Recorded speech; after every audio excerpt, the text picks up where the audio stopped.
Hi everyone, this is GKCS. In this video, we'll talk about Google Dapper.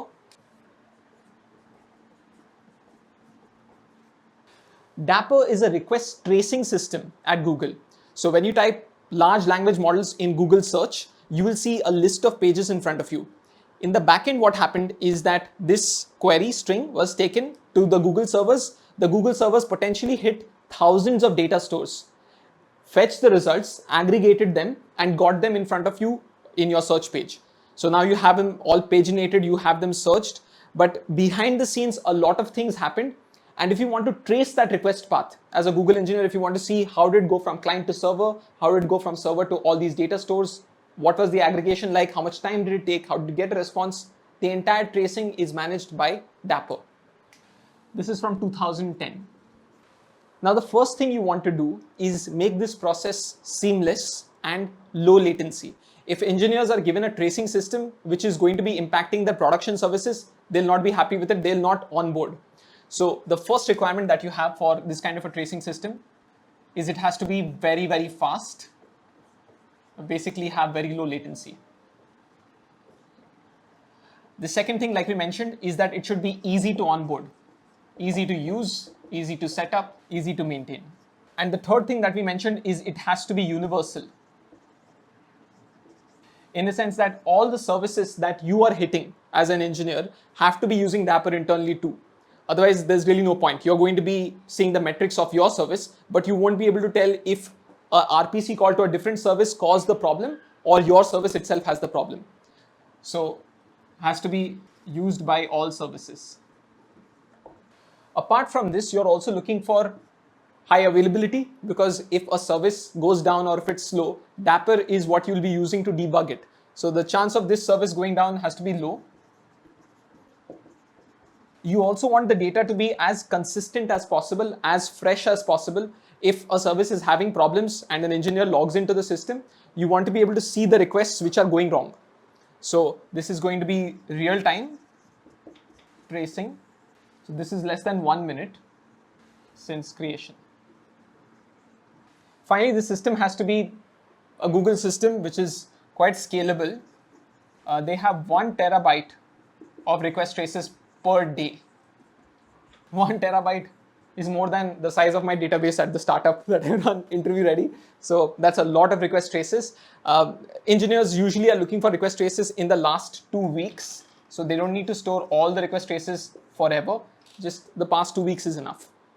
Now, most of these are technical requirements. These two, though, are a little political, or ease of use and adoptability is something that senior engineers need to consider, not so much on the technical side, but on how people are going to use this system side. Well, one thing that we have spoken about many times in many systems, especially Memcached, is the importance of having clients, software clients, which are basically libraries that other engineers in different systems can use. Do check out that video. Using software clients is also what Dapper does to make the adoptability of the system high. In fact, Google has a very generic client for making any remote procedure calls. And so Dapper is added to this client so that request tracing becomes universal.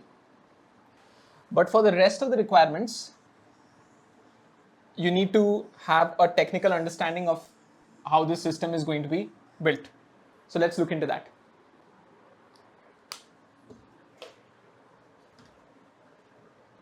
Now, this is what is actually stored inside Dapper. You have this object which is called a span, and internally this span stores a set of events which have happened during the login request. So you try to log in at Google. Initially, we check whether the domain that you are trying to log in from is allowed. That is a remote procedure call. It has an ID of 2 and a parent of 1 right here. Okay, the parent span is here. Now, after this RPC call is done, you can go and start a new span, which is basically a new remote procedure call to the profile service. It checks whether the profile exists at Google. If it does, then you get a response. And again, you see that it has an ID and a parent which is equal to 1. Internally, the profile check resulted in 2 other remote procedure calls. One was to check whether you're already blacklisted, and the other is to authenticate you, maybe with a password. Both of them have the same parent of 3, which is this profile check. And eventually, when these calls have Given a response, we go to the parent and complete the event stream. Okay, this is a single span. This is also a single span. So is this, so is this, and so is this. So how do you trace requests?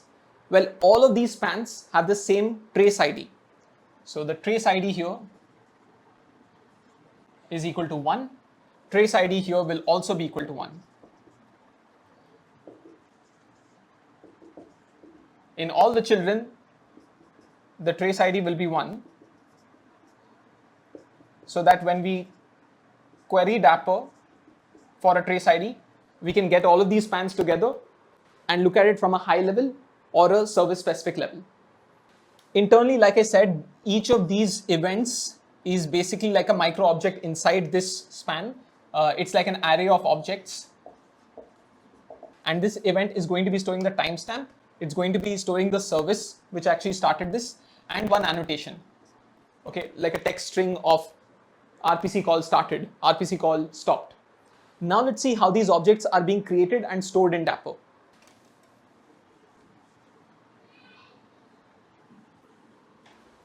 Behold, the Dapper system. It's a very simple system. That's the reason why I'm so excited, I guess. You have clients which are basically running on your application servers, and those clients are persisting logs. I've drawn a database, but it's just a file, right? You have your log files. Those are being stored in local storage. And what's happening is these logs, these log files are being consumed by a Dapper background process. It's a daemon process which buffers them till they're eventually pulled by a collector. So there's a set of collectors, Dapper collector servers, which are pulling these log lines from these files, and then they process it to convert it into a span, right? We talked about spans. This is where the magic is happening. The objects are being converted. For persistence, they are being stored in Bigtable. Bigtable is a storage solution that Google has. It's backed by GFS, now Colossus. Okay, it's used for places where you need sparse data or multiple versions of the data. Google search, for example, when it is storing pages, multiple versions of the same page, the document for search results uses Bigtable. It's a very old system. You can check out the paper. I'll put the link in the description. But the basic idea is that this makes the Dapper system reliable. So there is high availability here. And to some extent, it also makes it scalable. 1 terabyte of data per day is no big deal for Google Bigtable. Now, this is just for a single machine. Google has hundreds of thousands of machines which are running Dapper, and each of those machines have multiple applications running. All of those applications have their own log files. All of them are being pulled into the background process and eventually into the collector, into these objects or spans. The spans, like we said, have traces. A single trace may have multiple spans.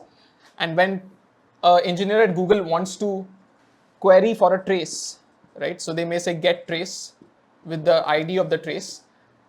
Bigtable has an index on the trace ID, which helps them see the entire array of spans which are related to this trace ID. Okay, so if a single person makes a search request of large language models and you want to trace it later, you find the ID of that request, come to Bigtable, make that search query,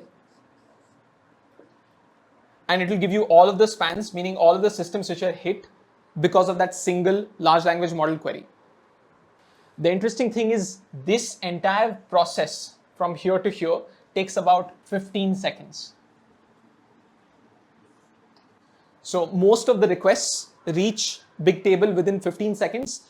Most of the times when you're doing any kind of a get trace, you get it within a minute. In the worst case, it can take up to 2 hours, but that is also, 2 hours is not good, but that is also acceptable for Dapper.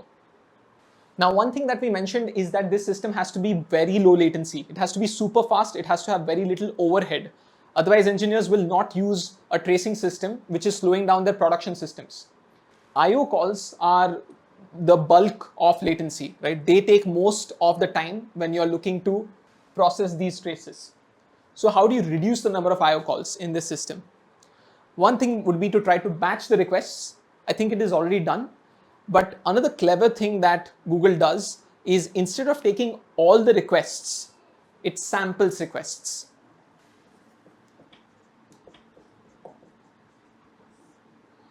If you sample requests, meaning out of 100 requests, you just take one request. As a Google engineer, you're going to be searching for get requests to a particular service with start timestamp and end timestamp. Okay, these are going to give you all of the requests within this timestamp that have been sampled successfully and persisted for that service. And the reason why this works for Google is because they have a huge volume of requests. In fact, the production systems take 1 in 1024. This is the sampling rate. It's insane. When they ran the experiments on latency, they saw that the system got faster because the margin of error was so small that it looks like the system got faster. Some other thing must have happened. But you're taking only 1 out of 1024 requests. It makes sense that your system is having zero impact on latency. All the samples for a given request have the same trace ID. So if your total ID space is 2 raised to the power 64, you divide this by 1000 and you get roughly 2 raised to the power 54. So all the trace IDs having a number less than or equal to this will be sampled. Everybody else will not be sampled. In case your service doesn't have much volume, in case your service is like interview ready or something, then you have adaptive sampling rate, which means you can mention that give me at least 10 samples per second. So instead of having a fixed sampling rate of 1 by 1024, you say I want 10 requests per second.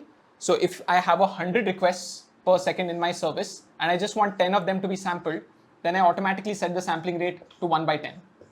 Okay, this would be adaptive sampling. This is rarely used because most services have so much weight in them, but yes, it is used. So that's it for Google Dapper. It's a simple, interesting system. I particularly like the approach that Google engineers took. Instead of trying to build things from scratch, they used existing systems like Bigtable and their RPC clients to increase the adoptability of the system.